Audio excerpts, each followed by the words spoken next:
As y'all have heard me say before, the most important part of planning any adventure are the snacks. And if you're looking for a delicious and nutritious snack that packs a real protein punch, crack into a good source of protein with tasty, healthy, wonderful pistachios. Each 1 ounce serving of wonderful pistachios contains 6 grams of protein, giving you over 10% of your daily value in that one serving. It's one of the highest protein nuts out there. And that's not all. Pistachios are also known for the fiber and better for you unsaturated fats, which may help keep you feeling fuller longer. Best part, wonderful pistachios come in a variety of flavors and sizes. Perfect for enjoying with your family and friends or taking them with you on your summer adventures for those snacks we're talking about. So whether you're dropping off the kiddos or running between meetings or about to climb a mountain, fuel up with a healthy and tasty snack. Wonderful Pistachios will be your new go-to. You can check them out at wonderfulpistachios.com and learn more about how these little green wonders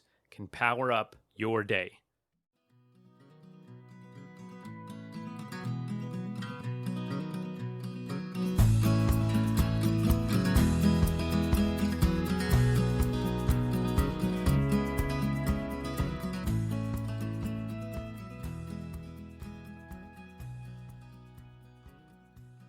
Hey folks, welcome to the Adventure Sports Podcast. I'm back. Last week took the week off, much needed. Haven't done that in a while. And holy cow, went to bed before midnight for once for a whole week. I'm rested, although I did get sick. So it was, kind of good timing too. So thanks so much for your patience with the show. Today's episode, I hate that we didn't get it out last week because it's such a good episode, but I'm glad that we gave it the attention it deserved. This is Greg Morrissey. He's quickly become a good friend and just amazing advocate for adventure with young people. You're going to hear a story about being a teacher and how he just fell in love with taking his students into the mountains in the northeast of the U.S. and now all over the world through something he has started, which he now calls Mountain Goat Movement, trying to make more students, mostly boys because he was at an all-boys school, mountain goats, turn them into mountain goats and just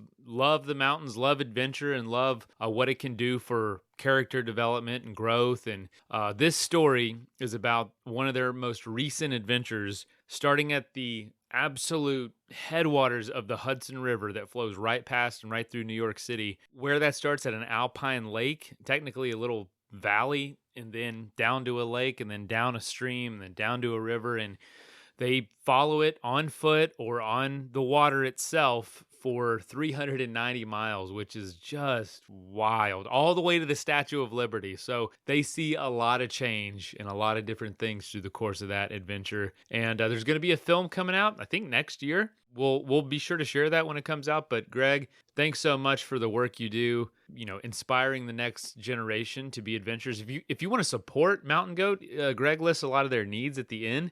Please go to the show notes. There's their website. Support them. Greg is doing this, working his tail off. I've seen it firsthand since doing this interview and getting to know him a little bit more. It's unbelievable the amount of work he can do and the amount of amazing things he's trying to get done and how much more he could do with more support. So please support him in the movement. Whatever you're doing for this end of the year time, get someone outside, do something adventurous. It doesn't take much to have a lasting, unforgettable memory that changes people. Just bring others with you and go make it happen. Let's dive in.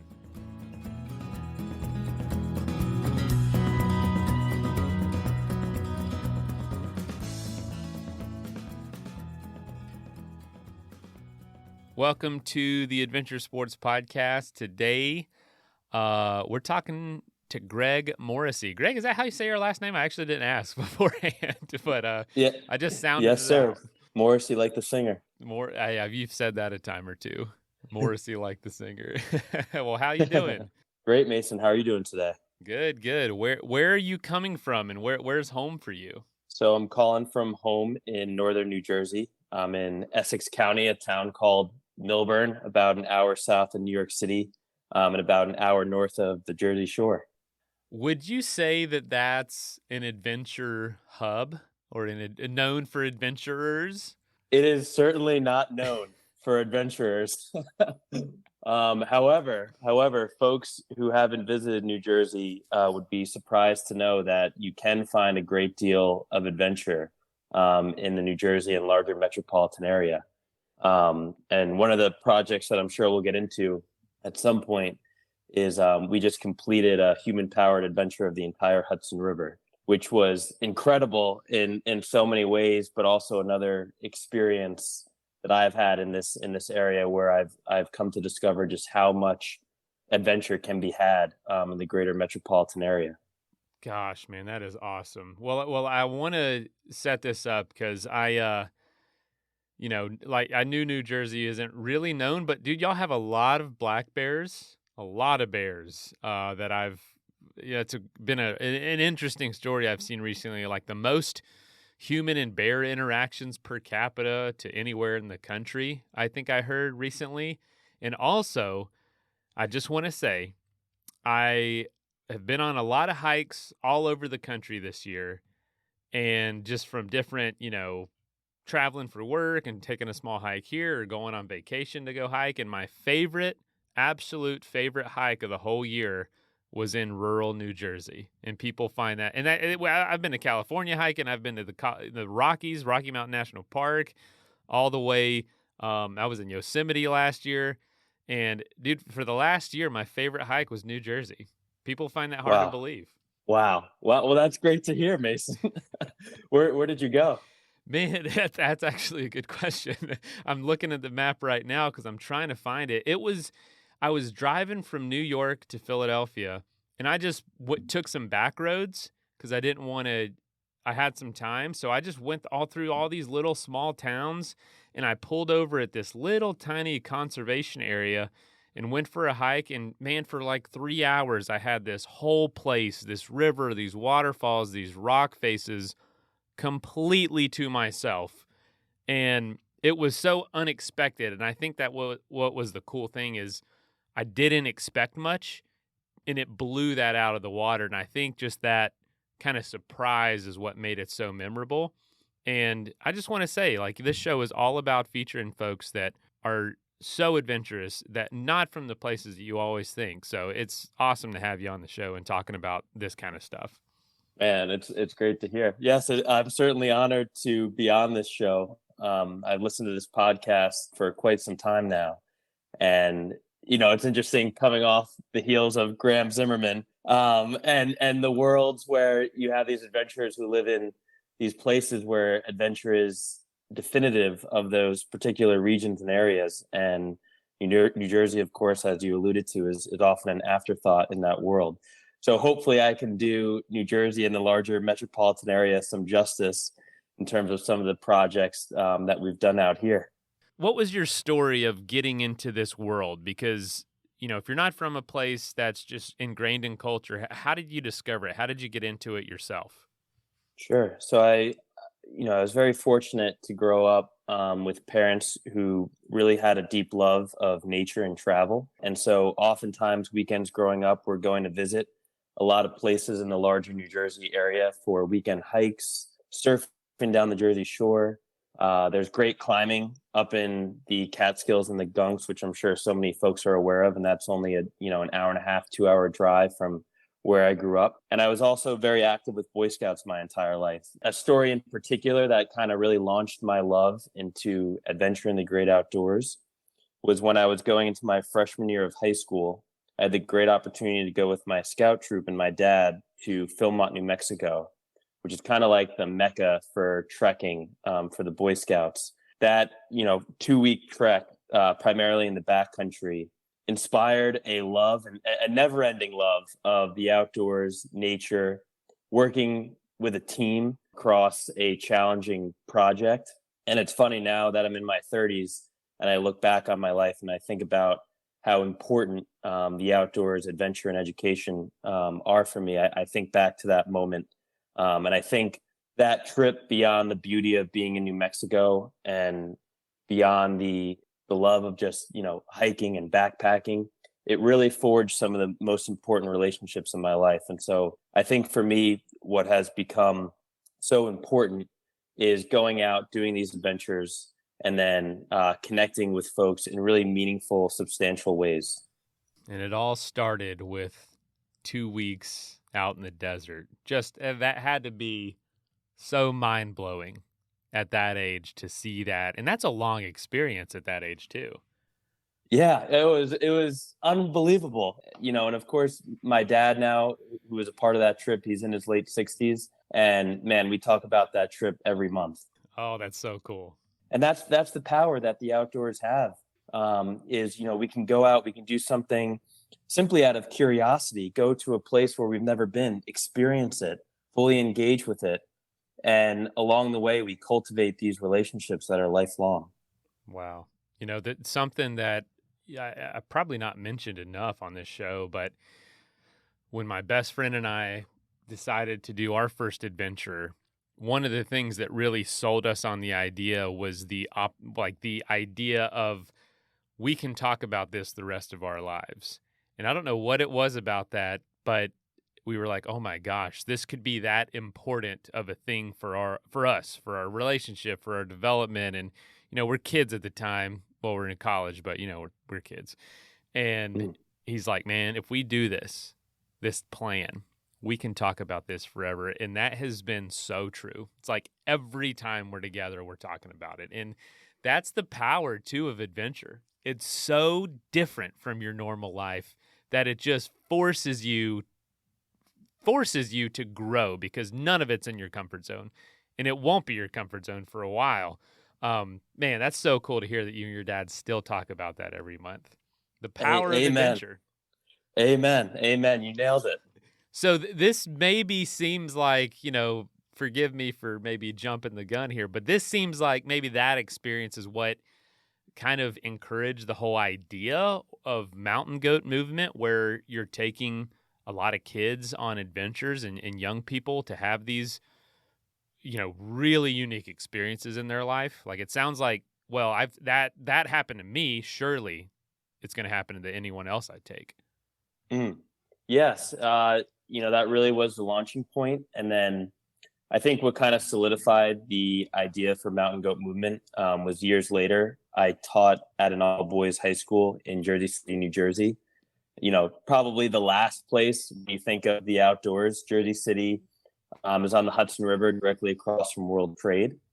And so, I taught high school literature. So I've always had this deep love for storytelling. And, Mason, you can obviously resonate with this and your listeners, but some of the greatest stories of all time are rooted in the exploration and adventure community.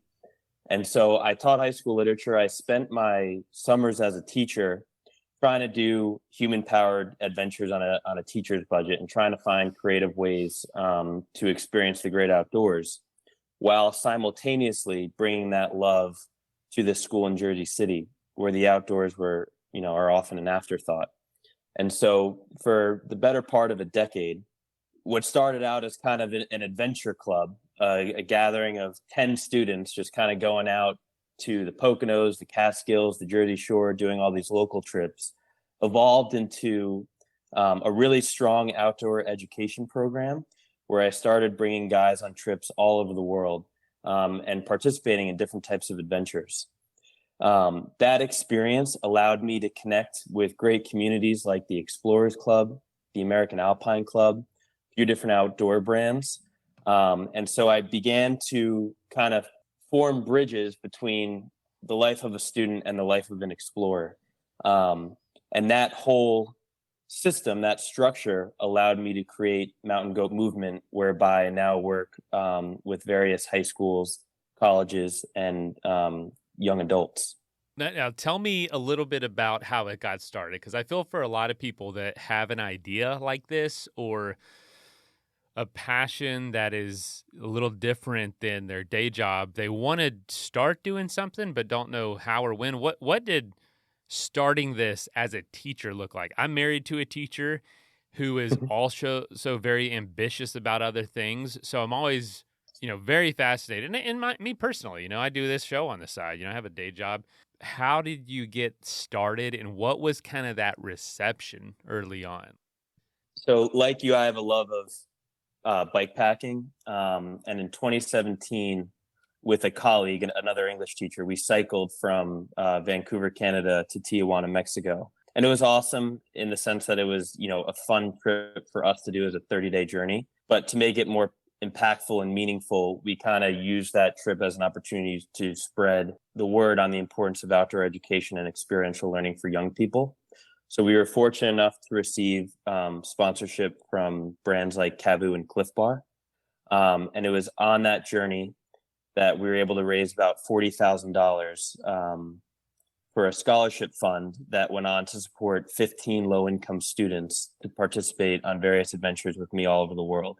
Wow. I think that experience in 2017 kind of lit a fire in me, in the sense of I could go out and do these awesome personal expeditions and adventures, but what is immensely life-giving is then giving that back to the community, giving that back to my students. And so for the next few years, I tried to creatively think of ways as to how I could make this an organization, a community of life lovers and adventurers and student explorers that could flourish beyond just Jersey City. So I left my full-time teaching career a little more than a year ago, and now I'm full on with Mountain Goat Movement. This is totally bootstrapped. Put zero capital into building this. The only upfront expense was the cheapest version of Squarespace to kind of get the word out. Every day is a new challenge. Some days it feels like I'm moving an immovable wall. But because of the great larger adventure community and folks like yourself, I've been able to build something that's meaningful and extends beyond any individual. So, on a personal note, as a one-man team, it's been very difficult. But the support from the community, from educators, explorers, organizations like the AAC, the Explorers Club, different school partners have been able to put something into existence that certainly didn't exist, at least in our greater metropolitan area. Well, tell us about some of those early Mountain Goat Movement experiences when you were a teacher and you took some of these kids. Where were you going? What were you doing? And what made you realize that this was so impactful for them? Were they telling you this? Did you see the change in them as students? What was it? Sure. So, it was very interesting because I worked with and continue to work with students of all different types of backgrounds. Some of them at 16, 17 have never seen a mountain before. Others have spent their entire, childhood lives traveling with family all over the world. So the range is quite extreme. I've worked with guys who've never skied before, and one of our students is going to become a professional skier at some point in the next couple of years. So the range is pretty incredible. I would say, one story that comes to mind that I feel like is pretty representative of the mission of Mountain Goat is I worked with a young man who came to prep as a freshman, and we went up to the Adirondacks, which is the largest protected park in the lower 48, and a park that is, only 4.5 hours north of Jersey City. But so many folks in the Jersey City, New York City area don't realize just how expansive of an area the Adirondacks are. So per tradition, I bring students up Mount Morrissey, which is the highest point in New York. We do this 2 to 4 times per year in all different seasons. For this young man, this 14-year-old, we went up to the Adirondacks with a group. It was his first hike ever, and he hated it. And we got caught. We got caught in some weather that day. We had to pull out the micro spikes. There was a lot of ice. It was very cold. Certainly a very challenging first hike. And he hated it. He was in the back of the pack. He didn't like being in the back. But at some point, many of us catch the bug. And it wasn't until a couple weeks later that this young man approached me and said that he wants to do it again. And so that first trail, which was certainly difficult, ultimately launched a love of the outdoors for him. Fast forward a couple years after doing some different hiking trips, going into his senior year, I brought a group of students up Kilimanjaro, and he summited Kilimanjaro before graduating high school. And now as a high school graduate, he's our lead student ambassador with Mountain Goat Movement, and he's putting together these incredible trips that all stem from curiosity and now a love of the great outdoors. I mean, that's all you could hope for, you know, Yes. from the effect that these trips are having. I mean, that's what's so cool is these aren't just, I mean, it's nothing wrong. This type of stuff I do is really small local stuff, but you're like climbing Kilimanjaro, you're surfing around the world, you're going to like Machu Picchu, and I think there's one coming up, Antarctica. Yeah. That is We that is like the farthest stretches reaches of the planet we live on, man. That's ridiculous. it's pretty wild. Our new tagline is, we'll adventure anywhere between the Adirondacks to Antarctica. And so much of this stems from just student curiosity. Like this Antarctica trip came to be because, a 14-year-old, 15-year-old at the time came up to me and he was like, man, I would love to go to Antarctica. And now all these years later, we solidified permits. We found a great local tour operator that works with students. And we found a tour operator that doesn't want to just, be on a boat and tour the landmass. Like we're going to actually be on the landmass. We're going to camp. We're going to snowshoe. We're going to cross country ski. We're going to experience all of the beauty and wonder of Antarctica while also doing a scientific project. And for this trip in particular, we're going to work with a few data scientists and try to identify traces of the Hudson River, our own backyard, that can be found in Antarctica. Let's take a quick message break and hear from the folks that help make this show possible. I love to cook. I am the designated chef of our home. I do most of the cooking. I'd say 90%. But, it's crazy. Sometimes life is nuts. We got 2 little kids. I've got 3 podcasts and full-time job and everything else. And it gets a little hectic. And sometimes I just need an easy and convenient way to make dinner. And that's why I love Green Chef. They offer nutritious, easy to make meals in 30 minutes or less in really good portions, which I'm always worried about. I'm a big guy. I like to eat. And they make it for every lifestyle, very sustainable. They offset 100% of their delivery emissions, and they deliver meal kits right to your door. And everything is in that bag that you need to make a great meal for you and your family, your friends, whoever. I got Green Chef last time we had a baby, and it was awesome because we had a bunch of great meals that were really healthy, really, really delicious, but also very easy to make. We didn't want to eat a ton of fast food or just, frozen dinners for the next few weeks. So if you're interested for Green Chef's best deal of the year, get $250 off with code ASP250 at greenchef.com/ASP250. Again, Green Chef's best deal of the year. Get $250 off with code ASP250 at greenchef.com/ASP250. Green Chef, the #1 meal kit for eating well. As y'all know, podcasting is not what I do full time. My day job, we use Shopify. And we're one of the fastest growing companies in the country, and we trust Shopify with what we do. It is so easy to use. It is so easy to set up because Shopify is the global commerce platform that helps you sell at every stage of your business, whether you're a startup or a mature company. From the launch your online shop stage to the first real life store stage, all the way to did we just hit 1 million orders stage, Shopify is there to help you grow. And I have experienced Shopify at all those stages. They even have in-person POS systems when you're ready for brick and mortar. Shopify helps you turn browsers into buyers with the internet's best converting checkout, up to 36% better compared to other leading commerce platforms. And what I like about it, it's a one-time solution. You don't have to use it now and then switch to something once you get bigger. They will grow with you, and they have folks to help you all along the way of that growth. Sign up for a $1 per month trial period at shopify.com/ASP,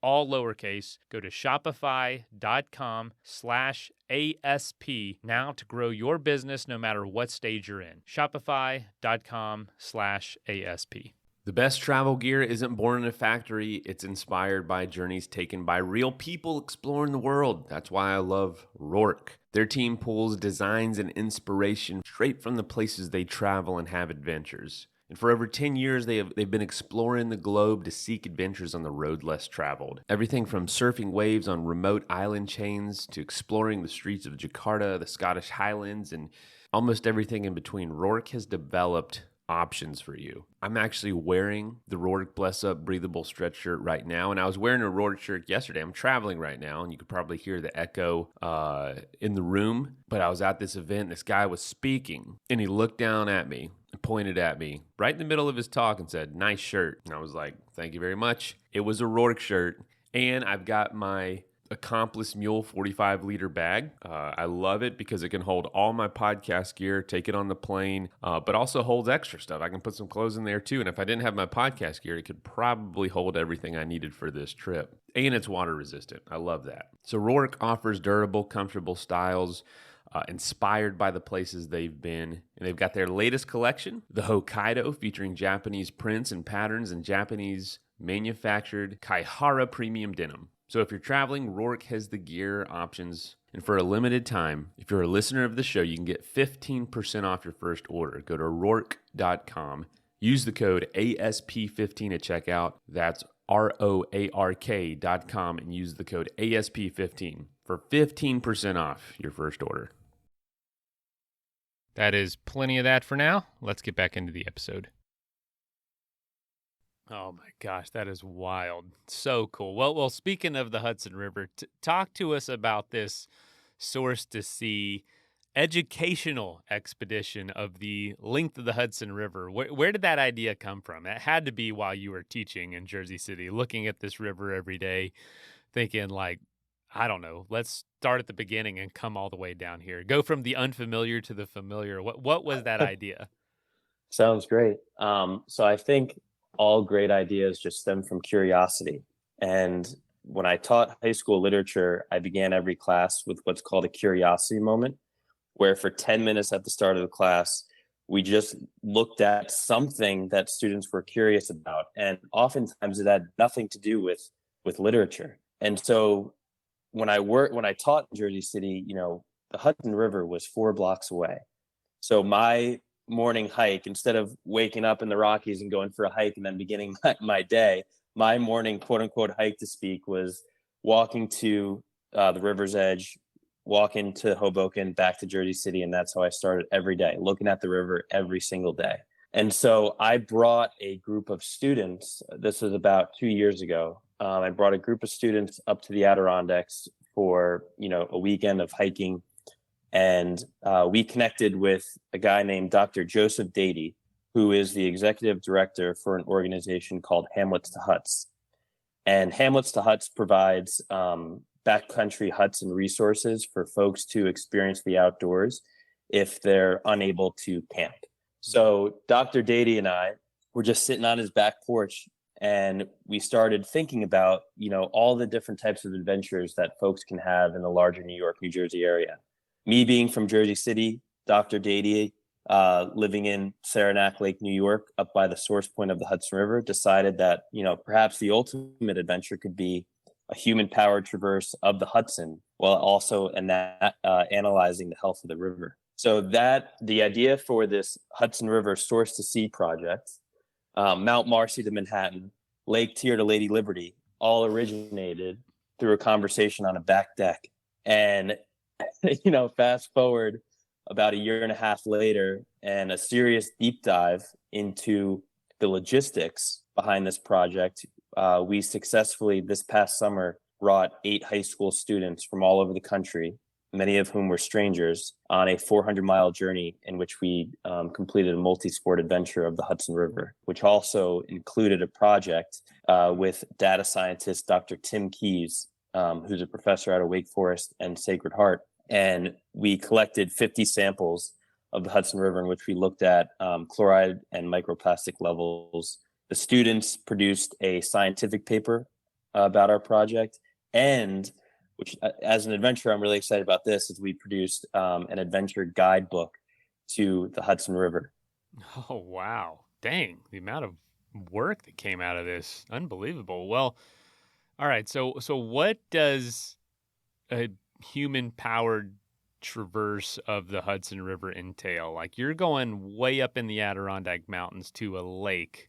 And I mean, how wild of a river this is. Is this like tons of rapids? Like, what are you dealing with? And what's like the logistics there? The aspects of the river are constantly changing. So we started the trip by hiking up and over Mount Morrissey, the tallest point in New York. On the backside of Mount Morrissey is Lake Tier of the Clouds. Lake Tier of the Clouds, technically, is the source point for the Hudson River. That first day of this trip proved to be very difficult. So we also had a film crew of 4 from Colorado join us for this journey, and that was led by John Barnhart, who is an Emmy-winning filmmaker. He has a great show on PBS called Born to Explore, which I'm sure many folks listening to this podcast, I strong out. John is kind of the perfect guy for Mountain Goat because Mountain Goat functions in this space of education and exploration. So I kind of digress, but John and his team were with us. And, anytime you have a film team on a project, it adds like another element and some serious time. So our first day of this expedition, this 15-day expedition, we went up and over Mount Morrissey, got to Lake Tier, and then our plan was to get to the next camp. Well, what was supposed to on paper be a 14-hour hike turned into a 22-hour endeavor for our students the first day. So Dr. Dady led the students out to camp around 3:00 in the morning, off trail. They got in, I don't even know what time. And I stayed back with the film team, and the film team and I had to cowboy camp because there was no chance of us making it out to the next camp. So we cowboy camped. We spent the night in the bush, and then we left the next morning. So that was the first day of this trip. And, all great expeditions and adventures on paper look one way, and then the reality can be something completely different. So, and mind you, that first day, like we had 8 high school students, 6 of whom had never met each other. These were guys from all over the country. 4 were Eagle Scouts and very well versed in adventure and nature and so on and so forth. And the other 4 were not. And so it was a beautiful collaboration between the experienced and the inexperienced.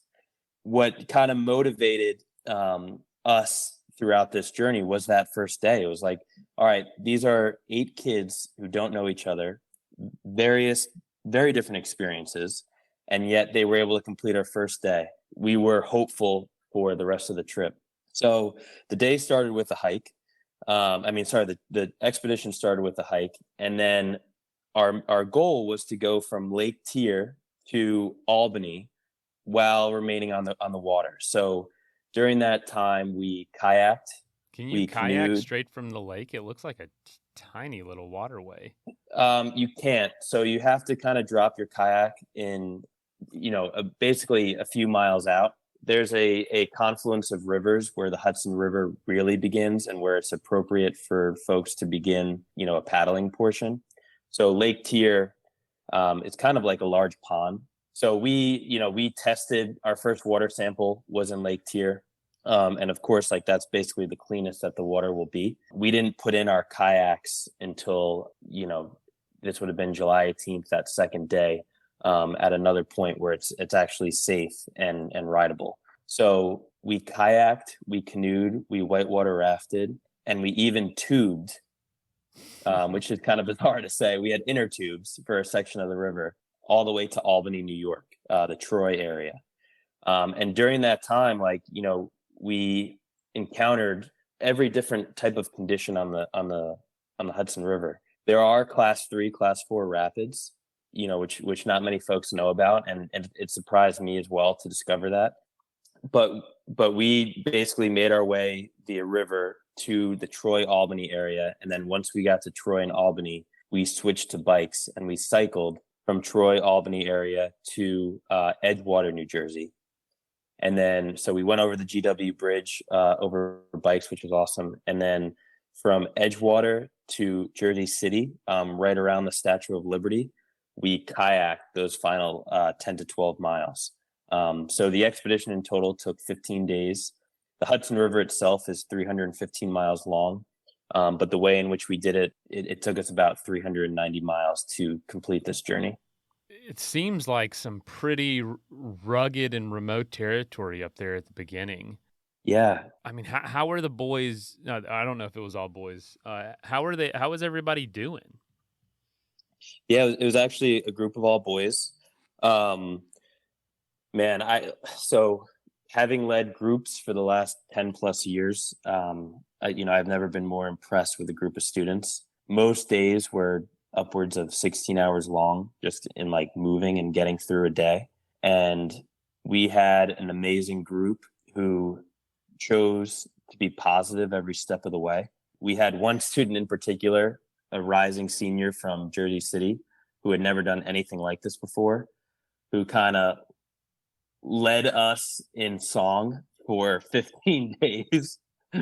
And it was really funny. Like as a Jersey guy, he knew the words to almost every Jersey Boys song.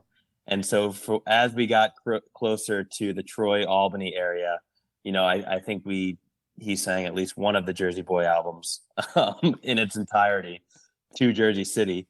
So we were very fortunate to have a great group of kids. Like for this trip in particular, we made it application based. And so, we kind of had a sense going into this trip that, some guys have experience, others do not, but what should unify them is their ability to persevere, to be gritty, to be positive, to be all the things that you'd want in a team member, especially for an expedition like this, where, even the guides, like we had more adults than kids on this trip. And we, worked with local operators on the river. But even then, like none of us had ever done the entire Hudson River before. Mm-hmm. And so this was new for us in the same way that it was new for these students. What did you notice changing about the closer you got to New York? I mean, that's just, you can't get farther apart from like an alpine lake in New York City and that whole area of the Hudson. But what were you noticing, like with all that in between? Did it feel like a gradual kind of urbanization of the river, or did it feel, was there a surprising amount of nature still as you even got closer and closer to New York and New Jersey?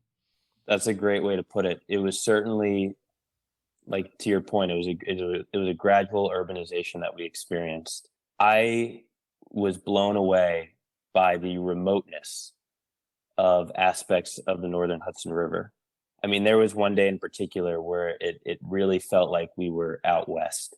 It did not feel like we were in New York. In the northern ports of the river, we saw at least 3 to 4 bald eagles. There were sections where we didn't encounter anyone. And then, I was like, of course, like as you can assume, like as we made our way towards Troy, Albany, like really the halfway point of the trip, where you have a full-on city with Troy and Albany, you can imagine that like it felt unbelievably urban and was kind of a culture shock. But what really surprised me was cycling from Brewster, New York through the Bronx on the Empire State Trail.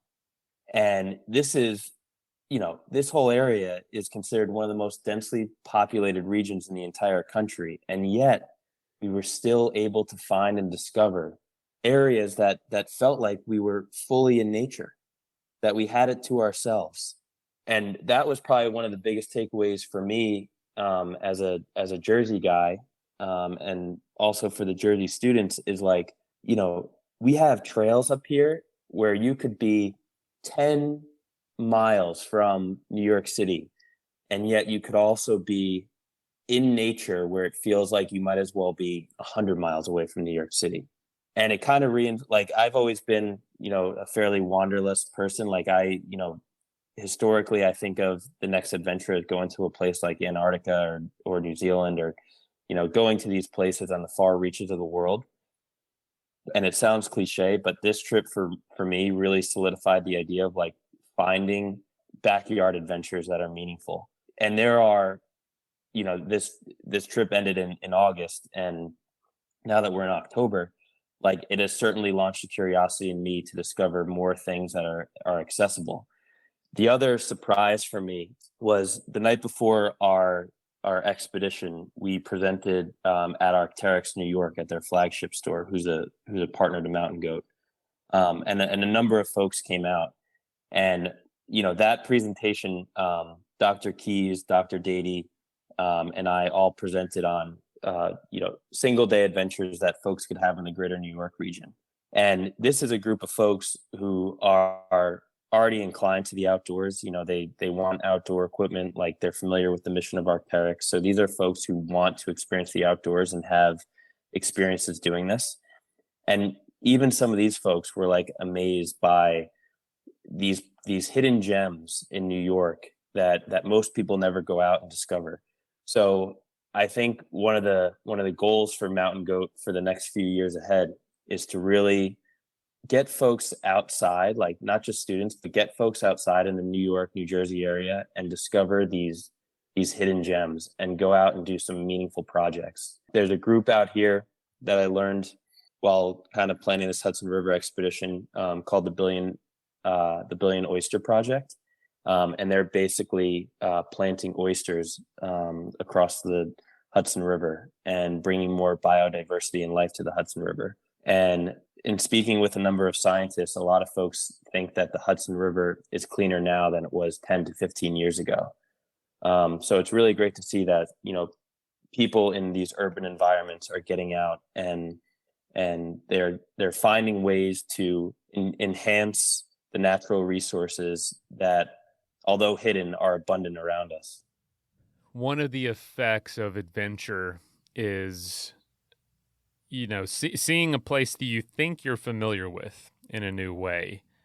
And once you start to realize there are those perspectives that you have never seen in a place that you might even have called home your whole life, it starts to open up a new world, and it almost gives you eyes to see more places like that. And you start to realize, oh my gosh, there's an infinite amount of hidden gems. And if you're saying that about where you are in, like you said, one of the most densely populated places in the world, that's pretty encouraging for everybody that's not in one of the most densely populated places in the world, like myself. Like, yeah, Florida's dense, but man, you can find some amazing places and spots that you just had no idea existed, that aren't on any lists. You just have to start to develop those eyes to see it. You know what I'm saying? Yes, absolutely. Absolutely. And I think, I've always kind of felt like an outsider in this area because I love the outdoors so much. And like, my friends will always joke, you should live in Colorado. You should, live in Wyoming. Like you should live in these places where there's a significant community around this. And there's always this potential to go out. And for me, like, I've always kind of stayed in this area because of my family.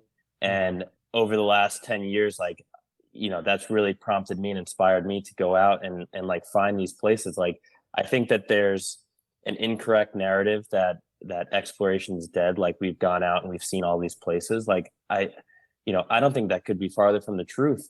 I feel like there are so many places and projects that have never been done before.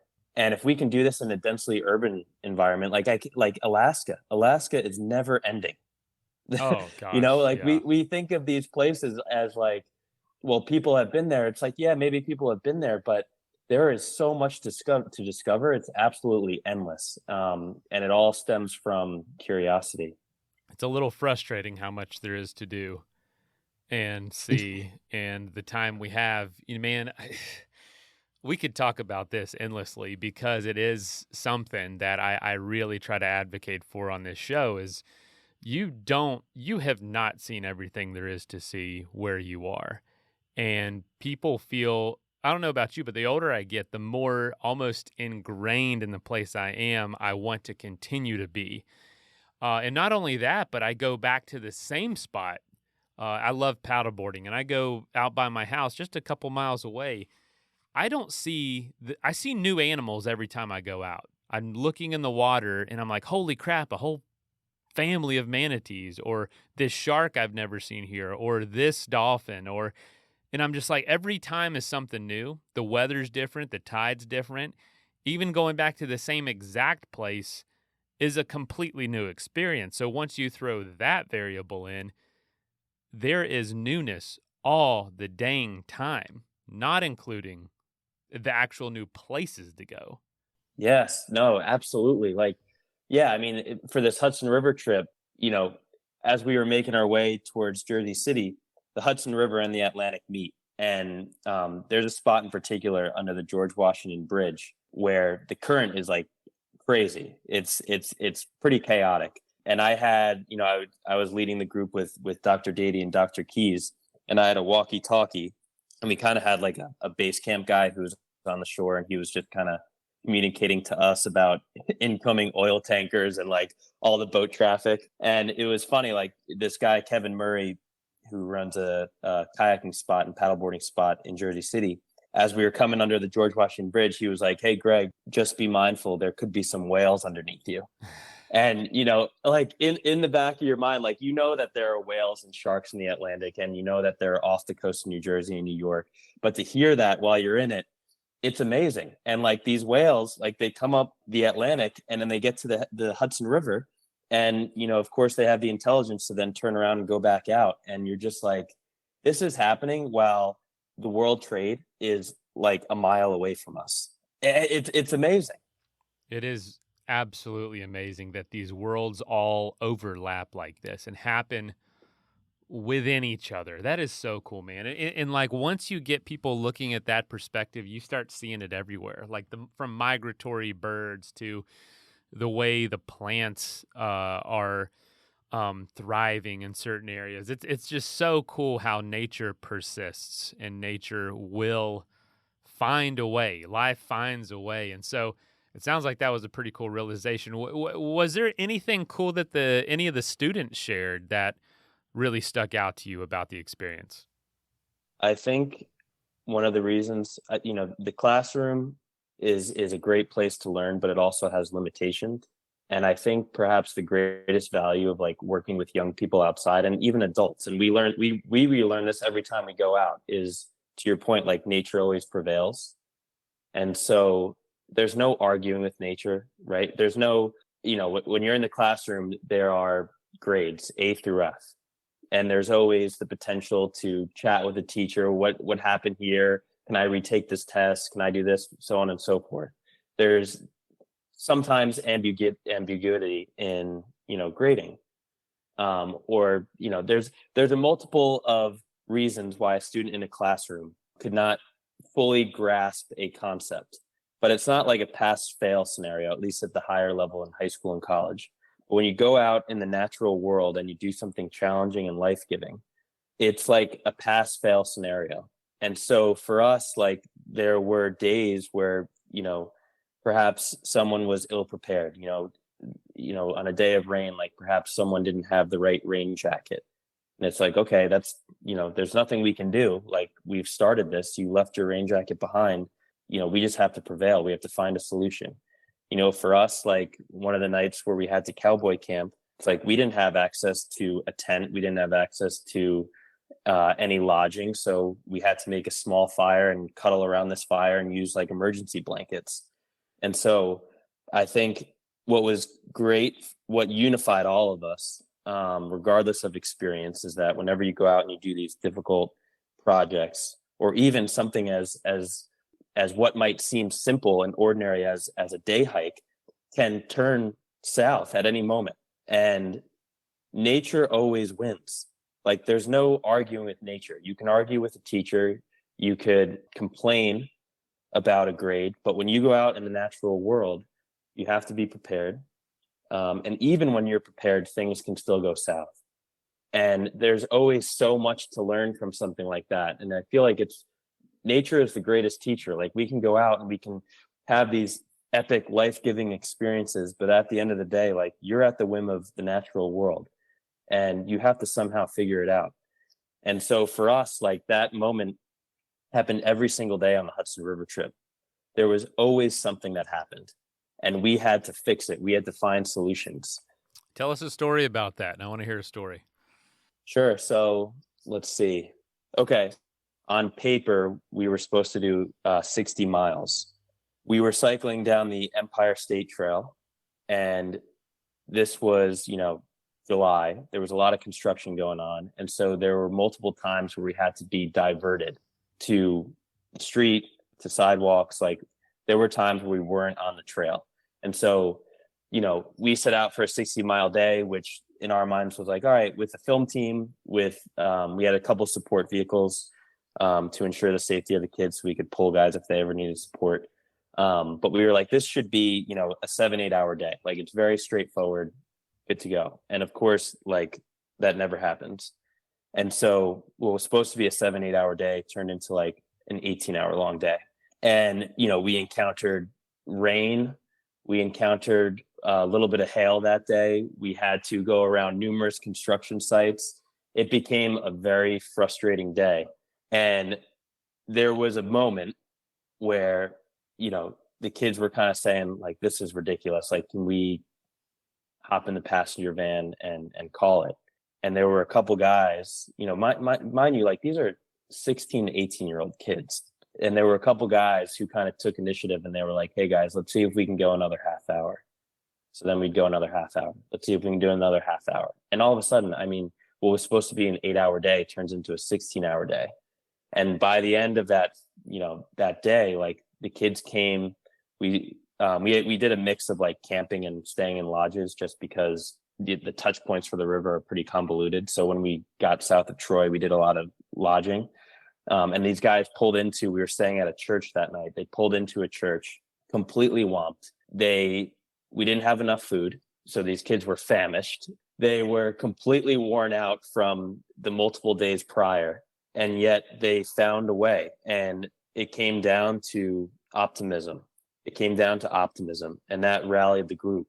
And on these expeditions, like, there's always that point. There's always that breaking point where you have a choice to make. It's like, do I bail, or do I kind of work through the elements and the challenges and the obstacles that are right in front of me?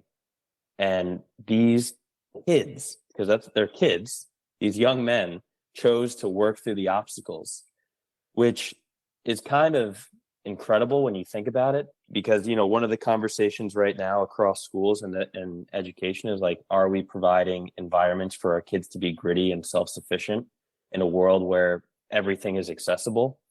And for these guys, having grown up in that world, to choose the route that is difficult, that's challenging, where they have to figure it out, not knowing if they would be successful, like, kind of amazes me. And so, that is a good example. But this happened across every single day. And, there was one day where we were like downpour rain where it was too unsafe to continue on. And so we decided to throw everyone in a van, go to our place of lodging, and reassess. And we asked the guys, we have two choices. We can either continue our ride from our place of lodging, or we have to drive 15 miles back from our place of lodging to cycle where we left off. And all of these guys agreed to take the van the next morning, drive back the 15 miles.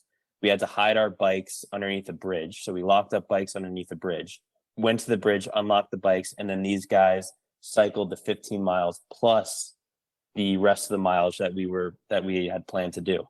So they chose to do this in a genuine way. There were no shortcuts. And that, for them and for me, was one of the greatest lessons of this trip, is like, well, if young people have the desire and capacity to not take shortcuts, why would we ever do that as adults? And, hopefully even more so now that they've returned to school, they can reflect on those moments to enable them to get through the day to day. It's what's exciting about this is, seeing those values played out in real time like that obviously is amazing for the moment, but the seeds that are planted and blossoming and just the skills that they're building is just incredible. So, don't be surprised in a few years watching their stories unfold and seeing them kind of reflect back on that big adventure, probably the biggest adventure in a lot of their lives. So to date, being a major pivotal and turning point in their life, and you were part of that. That is so cool.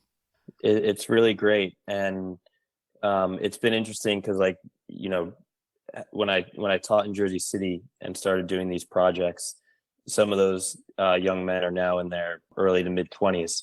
And this past spring, one of my guys, when he was in high school, he's now 24, but when he was in high school, his family suffered a house fire. and he had really wanted to join us on a Salcantay trek to Machu Picchu. And so we were able to fundraise, get him on that trip. And then I was able to fundraise to get him on another trip, a backpacking trip in Yellowstone.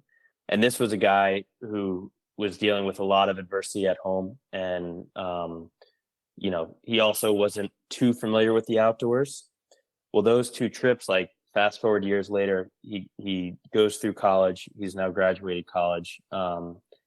He sees the importance of that, of going out, having an epic adventure. And one of the things that we talk about is like adventure allows us to shoulder the burdens of life. Like there are so many annoyances and frustrations that come up on an adventure. And, there's obviously some element of suffering involved. And so I think what I kind of position to the guys is like, the more you adventure, the more able you are to be flexible, handle adversity, the more able and ready you are to shoulder the burdens of life with dignity. And so fast forward, this young man, he and I got to present at the American Alpine Club's annual dinner in New York City, where Al Gore was the opening speaker. And this young man kind of shared his story from high school and doing these mini expeditions, these mini adventures, and how they've now shaped him as a person in his 20s. And I was even shocked to learn about some of the ways that he's changed through his love of adventure in the outdoors. And this is someone who has shouldered a lot in life, and he's able to do it with a smile, and he's able to do it with positivity and dignity, because to his point, it's all about going outside, doing something challenging and life-giving, learning something, and then taking that with you the rest of your life. Let's take a quick message break and hear from the folks that help make this show possible. This episode is brought to us by Oris Watches. You know, a piece of equipment on any adventure that I'm honestly surprised by how much I use is my watch. And I'm wearing a watch right now. I always have a watch on. And I believe that you should check out Oris Watches. Oris is a 119-year-old family-owned independent watch brand based out of Hallstein, Switzerland. The brand has been certified climate and carbon neutral since 2021, and every year releases a sustainability report. Oris only makes mechanical watches like the new Pro Pilot X Caliber 400 and the new Pro Pilot Altimeter featuring a 3D printed carbon case. If you're a fan of mechanical watches like I am, there's nothing in the game that's better than Oris, and you can discover the full Oris collection at a retailer near you or at oris.ch. So if you want that one piece of equipment in your life to be functional, to be useful, to be beautiful, artistic, check out Oris Watches. Oris, go your own way. It's officially time to kick off holiday shopping. And there's no cause for panic, though. I know how much stress that can give you. Uncommon Goods is here to make your holiday shopping stress-free by scouring the globe for the most remarkable and unique gifts for everyone on your list. Uncommon Goods knows exactly what they want, whether it's for mom, dad, teenagers, in-laws, friends, co-workers. I've got some things from Uncommon Goods coming through the mail, and it's helping me with stocking stuffers and some of those hard to shop for people. Let's put it that way. They have a huge variety of gift ideas on their website, things that I would have never thought of and things that you might not find anywhere else. They look for high quality, unique, and often handmade gifts in the USA that are meaningful and out of the ordinary of what you'd find at other stores. So to get 15% off your next gift, go to uncommongoods.com/ASP. That's uncommongoods.com/ASP for 15% off. Don't miss out on this limited time offer. Uncommon Goods. We're all out of the ordinary. That is plenty of that for now. Let's get back into the episode. You can't ask for more than that with the work you're doing. That's the goal. That's the aim. Yes. Why do you think you do this? Because a lot of people just love adventure. A lot of people, are satisfied with doing their trips. What do you think it is about you that makes you want to instill it in the next generation? I think, I think that life is a gift. I think it's absolutely beautiful. And, you said before, Mason, like there's so much to explore. It's almost overwhelming. There's so much to do. It's overwhelming. Life is so short. It's like we have a choice every single morning as to whether we want to embrace the day for all of its challenges and joys or hide from them.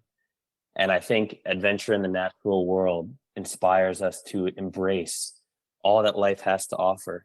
And right now we live in a pretty important time and crucial time where, young people and perhaps adults included feel like, you know, we live in a society where there are fractured communities, where we're so connected, but also so distant from each other, where the temptations to live online are ever present.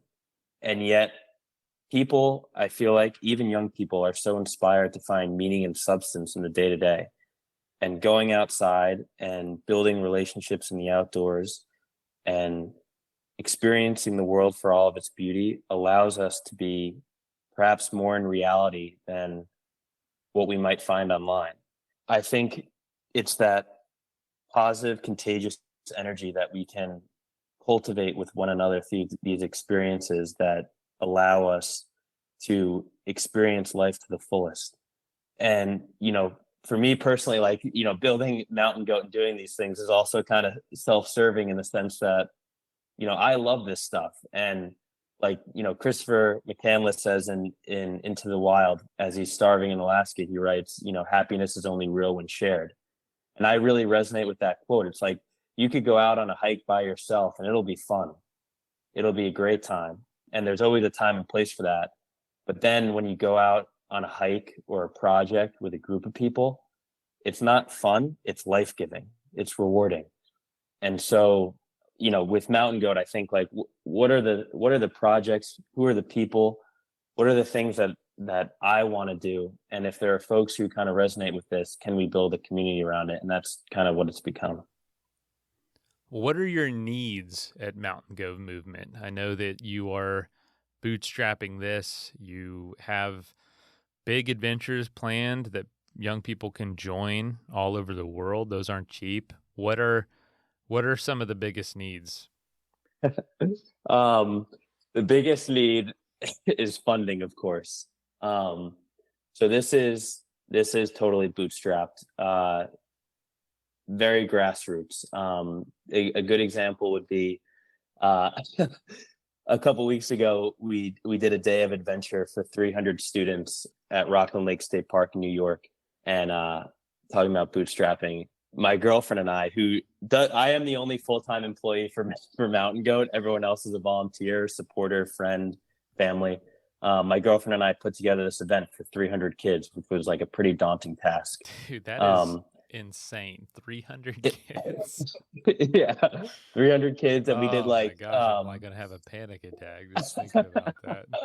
It was great. It was very successful, but it was terrifying. And we basically, the way we function is we had like adventure stations, so kids got to kayak, hike, bike. We had field games. Like it was a 1-day event just to get guys outside and do some fun things. But at 2:00 in the morning the night before, my girlfriend and I, Claire, were writing handwritten notes to every kid before. And you're like, this is crazy. It's 2:00. We're writing these handwritten notes and the event starts in 4 hours. We have to be there. So it's totally bootstrapped, which is great. And Mountain Goat will forever be grassroots. Like I will, as a leader, I will forever be boots on the ground. Like I want to be with kids. I want to be in the trenches. Like I want to experience what they experience and hopefully support them in meaningful ways. So I would say like the greatest need for Mountain Goat as we continue to build is funding, of course. And one of the ways that we've been able to do that is some of our projects, like the Hudson River project, as an example, are unique in the sense that it's not just about the adventure. There's also curriculum built in. And so that allows me to pitch to different school foundations that can support students and pay for them to get on these trips. Another avenue of funding right now has been connecting with outdoor brands and helping share their mission through our programming. So Grail, for example, they make water filters. We use their water filters for the entire Hudson River expedition. We're going to use their water filters on Kilimanjaro when we go back up in June, because filtering water is always an issue on Kili with porters and clients. And then they, kind of help fund a couple students for these things. We've worked with like Cavu, who's probably our number one partner, and we kind of share some of the mission of Cavu through our projects. We actually, I'm Greek and Costa Rican and Irish, and very weird mix. And I apologize if I'm going off on a tangent here, but with Cavu, we did a really cool project in March this past year where I taught literature at the high school level. And the first text that I ever taught was the Odyssey, which is the original hero story, right? Every adventurer needs to read the Odyssey. And, the short end of the hero's journey is like, a young person goes out, sets sail from a place of comfort, conquers a metaphorical or literal monster or demon, comes back anew, transformed, and is a better member for his or her community. And so the Odyssey recounts the hero's quest. Well, I have, for the last 10 years, have been traveling to Greece, Costa Rica, and Ireland to find family without use of the internet. So in Ireland, for example, I wild camped down the whole coast of Ireland and basically asked strangers on the street if they knew family members related to my folks. And it culminated with me meeting family on the Celtic Sea after 2 weeks of wild camping. And so I wanted to do that same thing in Greece. And the best part about going to Greece is I taught the Odyssey. Odysseus, the first adventurer of all time, in some sense, leaves from his place of comfort, Ithaca, which is one of 2,000 islands off the coast of Greece. And strangely enough, my family ties are to this small island of Ithaca.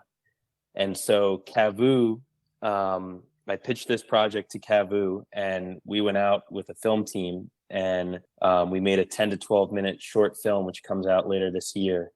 Oh, wow. About that, not only the importance of following the hero's journey, which we all do through our adventures, but also trying to discover elements about ourselves beyond that. And so for this project in particular, I did a multi-sport adventure throughout all of Greece, culminating in Ithaca. And once I got to Ithaca, a very small island, I was able to connect with 10 extended family members some of whom we didn't even know existed. And it was totally epic. And we're kind of using that film to showcase not only the importance of adventure, but also curiosity, going out and doing something based off of an idea and executing on it. But the greatest need, and I'm sorry for digressing, I got pretty excited there. That's a great story. Thank you. We, yes, funding, and we can do that through marketing initiatives. We also have a student scholarship that we just launched a couple weeks ago, actually. It's called Carabiner Collective. And Carabiner Collective was started by a group of educators and explorers, one of whom named Allison Fleece, who runs a female adventure company called Woe Travel. So we launched Carabiner Collective, and Carabiner Collective is a scholarship for students and those with financial disadvantages that might prevent them from experiencing adventures. And so I'm starting to fundraise for the student scholarship so that we can get as many kids outside as possible, because we know that the benefits to experiential learning are never ending. Beyond funding, looking for support and help. And it could be as simple as telling a friend, hey, have you heard of Mountain Goat? Their mission is to bring primarily young people outside and connect them to inspiring explorers, scientists, educators, storytellers. Could come in the form of creative support. So, for example, we were very fortunate. The American Alpine Club wrote an article about Mountain Goat this past year in their grassroots section. And strangely enough, there's a guy, Miles Marinez, who lives out in Boulder, Colorado. I never knew this guy, and he read this article, and he reached out to me, cold called me, and his side project right now is he's building a coffee company called Ramble on Roasting.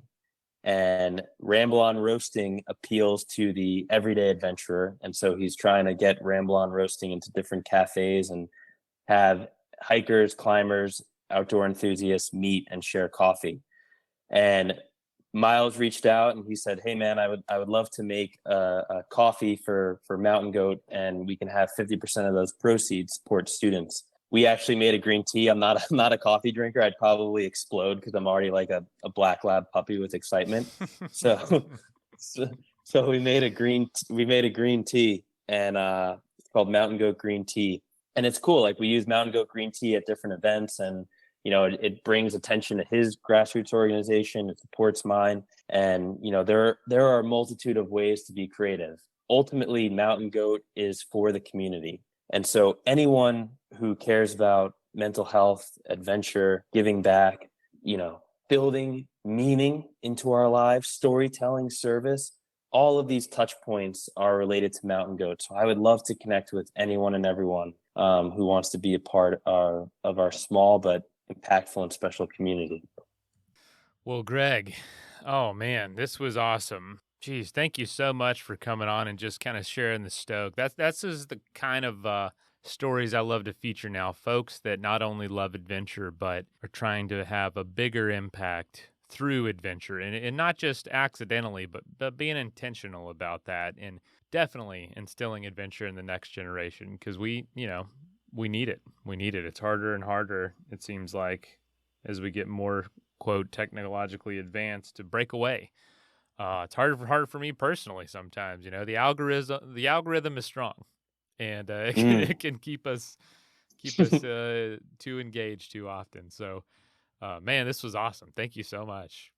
No, thank you so much, Mason. I'm beyond grateful for having connected with you. It's moments like this that allow us to get the good word out and continue to build this community. I apologize if I went off on different tangents. I'm just so excited and so honored to be a part of this amazing podcast and the people who've come on and to be hosted by you, Mason. So again, I really appreciate this, and know that the stories that you're sharing have reached the shores of Jersey City, not just for adults, but also for many young people. And so we are immensely grateful. First of all, thank you so much for listening. It means the world to us that you choose to listen to the show. If you'd like to help us further, you can leave a review on iTunes, share us with your friends, your family. It goes a long way to growing the show. You can also support us financially through patreon.com/adventuresportspodcast. Link is in the show notes. And also, if you have an idea of who could be a good guest for the show, we're always looking for people to tell their story about the outdoors or adventure. So if you know someone, please reach out. Email us at info@adventuresportspodcast.com. And until then, get out there and have some fun.